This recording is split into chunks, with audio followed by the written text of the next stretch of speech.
second. I'll just start recording this for those who aren't there.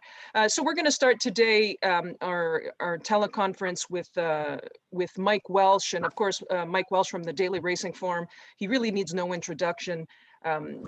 Obviously, he's on site. He's always on site for the Triple Crown races. He's also, not only is he a writer and a fabulous writer, but he's also he's a clocker. So he gets to see a lot of these horses early in the morning and gets a lot of really, really good information for us that we can use and we can talk about here in terms of their works and how they looked. And Mike, tell us, when did you get to Kentucky and what have you been seeing so far, just in general, like the vibe? I've been here about 10 days. I got here a week ago Friday, so I started clocking that Saturday. And it's different than most of the derbies, and of course I missed last year because of everything going on. I was in Saratoga at Derby time last year, but it's still not quite the same kind of vibes that you would normally get. And part of it may have to do with the race. I mean, there's really not. I know Essential Quality is undefeated and he's a deserving favorite, but there's just not a lot of bling around him, not a lot of publicity. And part of that has to do with there's less coverage here right now. I see hardly close to the number of reporters, TV stations, et cetera, out and about at this moment anyway. The crowd for Saturday, I guess, normally they'd have 150. They're talking somewhere around 40 or 50. But Bob Baffert just got to town today. Usually, when Bob has the favorite, there's a lot more happening around Bob than Brad Cox, who has the favorite, and also Mandolin in here.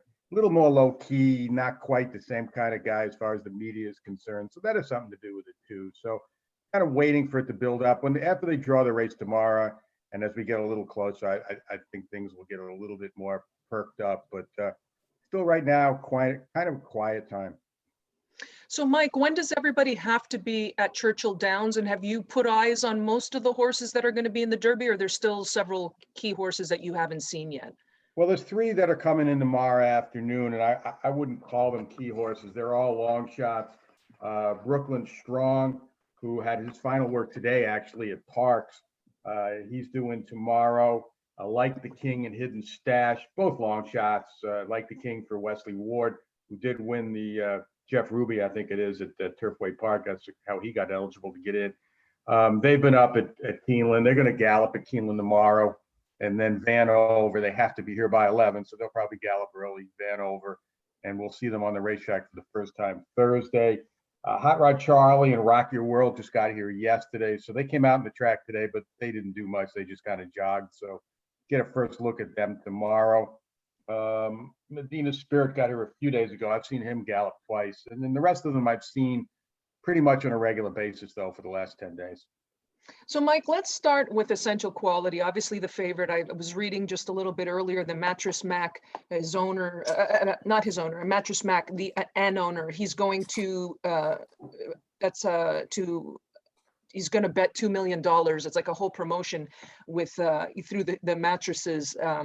So that's Jim McInvale. So tell me a little bit about, there's a lot riding on Essential Quality winning this weekend. Tell me what you've seen from him. What have been your impressions? And he worked this weekend. So tell us a little bit about that as well. Well, I've seen him work twice now. And if Mattress Mac's going to bet $2 million on him, it's certainly going to affect the price. I mean, he was going to be the favorite anyway. If you're going to get another $2 million there, he might be a half a point less. I mean, obviously the pool is humongous, but $2 million will have some effect on it. That's for sure. I've seen him work twice. His works are good. His gallop outs have been not, quite what I'd like to see from horses going into the Derby, the energy level. It may be partly by design, but I'm not so sure about that. The one thing that concerns me about Essential Quality is his last race, the Bluegrass, was such a hard race on him. I mean, he was under a drive a long ways in there with highly motivated. And that has to take a toll on these horses coming back in 4 weeks. I think one thing that I really like about horses that run in the Florida Derby is they get an extra week to recover if they happen to have a hard race in their final prep. This was 4 weeks. It's hard to tell. Every horse is different individual case, and I haven't seen this horse work up until the last two work. So I don't know if this is just him or if it's perhaps an indication that that race took a little bit out of him, and he doesn't have quite the pizzazz that he had going into the bluegrass. So yes, I have some questions. I don't think he's a cinch by any means. Can he win the race? Absolutely. Will he be the favorite, and deservedly so? Absolutely. Would I bet him at 5-2 or thereabouts in a 20-horse field with enough questions? No, I think I'm going to look for some more value. But if he won, it certainly wouldn't surprise me. And Mattress Mac will be very happy if he does. I mean, he's done this before with baseball and World Series and other stuff, and he doesn't always win. So if you're betting against and he's betting that much, it gives you a little bit of an edge because he will drive the price down a little bit. Now, so from the other top contenders that you've seen so far, who do you like? This is an odd Derby for me as a clocker and an observer, because I like going in, to kind of back horses that are working really well and seem to be moving forward and who like the racetrack, et cetera, et cetera. Most of the better works I've seen come from horses who on paper are going to be long shots, which is good if they, you're going to get a price, but they're going to have to really move forward to win the race. The horse I like the best outside of essential quality on paper is Known Agenda. And he hasn't worked badly. He just hasn't taken that, bit of a step forward. I was hoping to see work-wise that would have cinched it for me as the horse I would say I really, really like. I still do like him. I haven't finalized my picks yet because every day I watch these horses train and I start thinking about who I'm going to pick. I kind of come up with a different set of horses. So, but I do like, there's a lot of things to like about Known Agenda. He's obviously improved since he's put the blinkers on. That's made a big difference. He's obviously gets along really well with Irad Ortiz. Nobody's riding anywhere in the country better than Irad Ortiz. Having him on this horse is a big edge. He's also had 4 mile and an eighth races, and he's won 3 of them. And I think that really bodes well between that and his breeding for the fact that he'll get 1.25 miles. So everything being said, I wish he had, again, like I said, Dynamic One of the 4 Todd Pletcher horses I've seen here has trained the best. He looks like he's moving forward the most, but he's coming out of the wood, which was not a very good race. He ran second. I expect him to run better this time, and he will be a price that I think I will include him. I'm not so sure he can win. I really wish Known Agenda had impressed me that much with his works, but that being said, I think Known Agenda in the end is the horse I'm going to pick, but with not a whole lot of confidence in this race. This is a very hard race if you think essential quality is vulnerable. Well, you mentioned Known Agenda. Known Agenda followed a very similar pattern, it looks like, to Always Dreaming, who he seemed like he had like a similar kind of career thus far as another Todd Pletcher horse that went on to win the Kentucky Derby. So that's what kind of jumped out at me a little bit, but I'm glad that Mike Todd as pointed out too. I mean, I went to see him work at Palm Beach Downs on April 9th, and he just worked an easy half by design that day, and he worked with Colonel Liam and went head and head with Colonel Liam, who is going to be among the favorites in the Turf Classic here, and he's won a couple of Grade 1s. He is a turf horse, but he just said this horse isn't going to wow you in the morning like Always Dreaming. He's not going to work 59, and he's been right. I thought maybe when that work with Colonel Liam that day was without blinkers. I thought maybe when he put the blinkers on, like he did for his last 2 works, he would step forward a little bit more. And don't get me wrong, his works were okay, but so we'll see. I just think there's a lot of pluses. If you do a plus and minus list on these horses, he's got more pluses than minuses, way more on his side. Okay. So now some of the other horses, Mike, I wanted to ask you about Mandaloun. I've just been seeing him, like whether it's on TV or pictures, he just looks wonderful. I mean, a little bit disappointing last time, but tell me a little bit about Mandaloun. Does he have a shot? What have you been seeing with him? I mean, of all the horses I've seen work here, he's probably impressed me the most.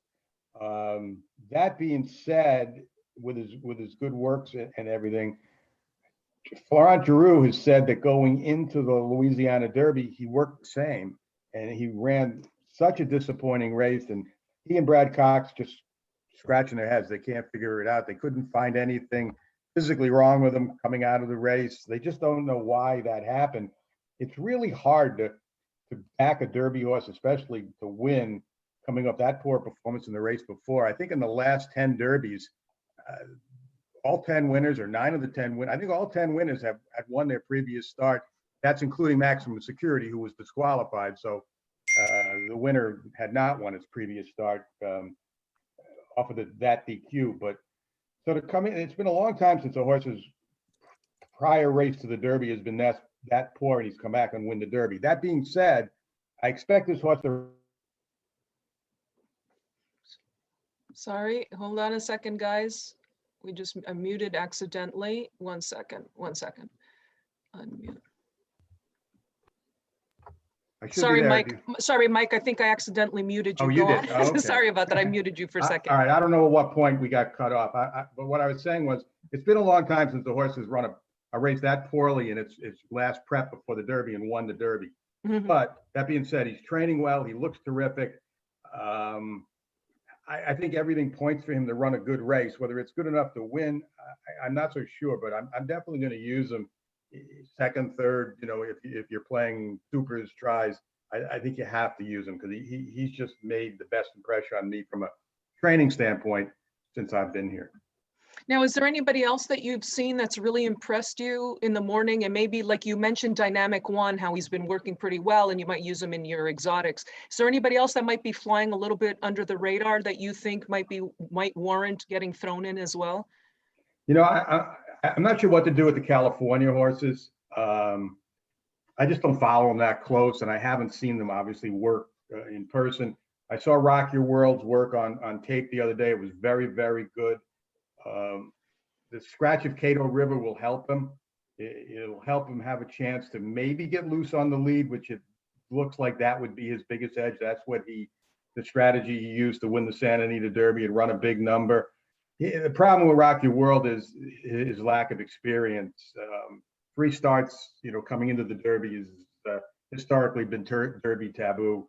And if he gets hooked early, like I said, Cato World being out is going to help him, but I think Soup and Sandwich is going to press him, and Medina Spirit won't be too far behind either. Medina Spirit, I haven't seen him work. He looked really good on the racetrack yesterday. His first gallop, he was full of energy, and they purposely kind of cut back on him today. Didn't let him do as much after he was 2-minute looking around there yesterday and looked good. So of those two, I think I would prefer Medina Spirit, and it is Bob Baffert after all. I mean, sometimes you just figure just play whoever Bob's got in the Derby and you come out doing pretty well. So I do like Medina Spirit a little bit. Midnight Bourbon worked this morning. He's looked good to me.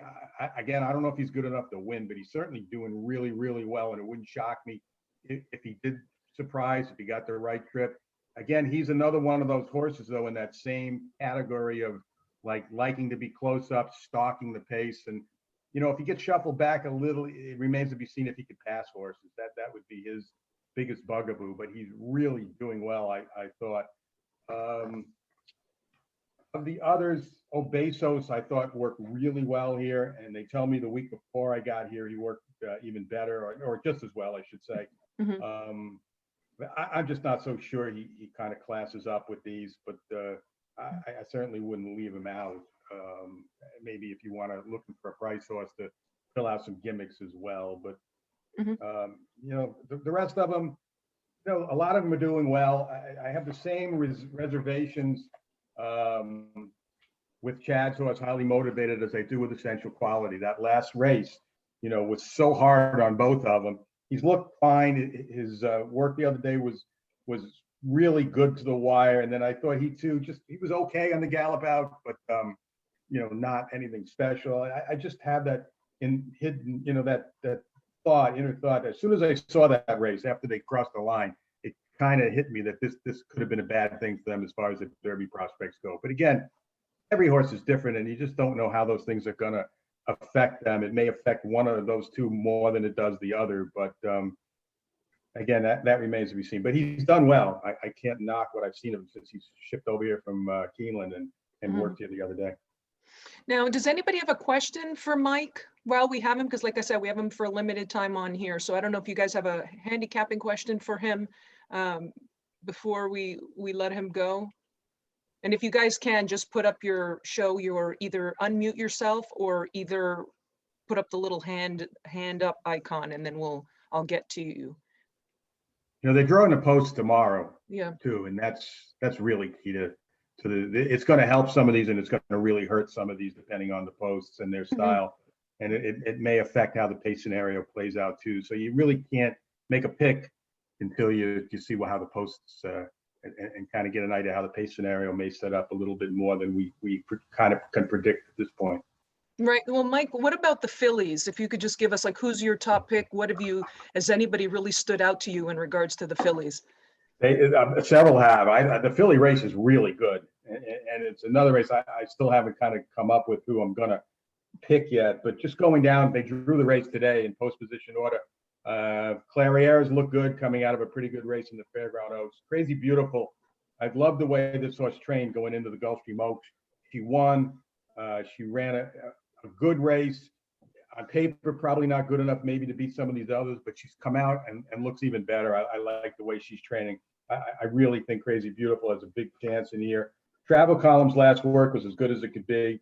She's doing excellent. Probably going to be the favorite, either her or Malathat. She drew a little bit better in post 6, but you know, she kind of likes to be up close too, and she's got Ava's Grace, who drew right next to her, and that could hurt her a little bit if they both kind of leave there. You wouldn't want to get in the speed duel with Ava's Grace. Malathat has done nothing wrong since she's been here. Post 10 for her. Chad Brown's horse 3 for 3, but she's out in post 12, and you know, on her numbers, she's as good as anybody here. But from out there, she's also got the same running style. She's probably going to get herself parked outside going to that first turn.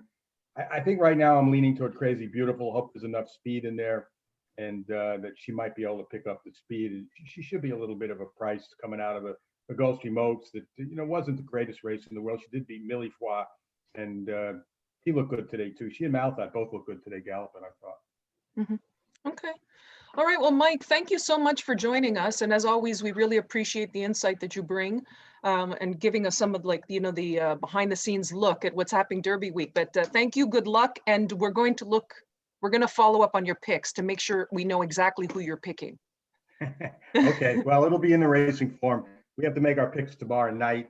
So I'd like to wait a couple more days, but due to our printing schedule, they don't allow it. So my picks will be out tomorrow night. And we are doing DRF is doing a Derby show with myself, Jay Priveman, and Andy Byers. So okay. I got guys that are even smarter than me that are going to be on there. So if you go to drf.com, that'll be Wednesday night at 6 o'clock. Okay, perfect. Okay, thank you, Mike. Have a good one. Thank you. Good luck, everybody.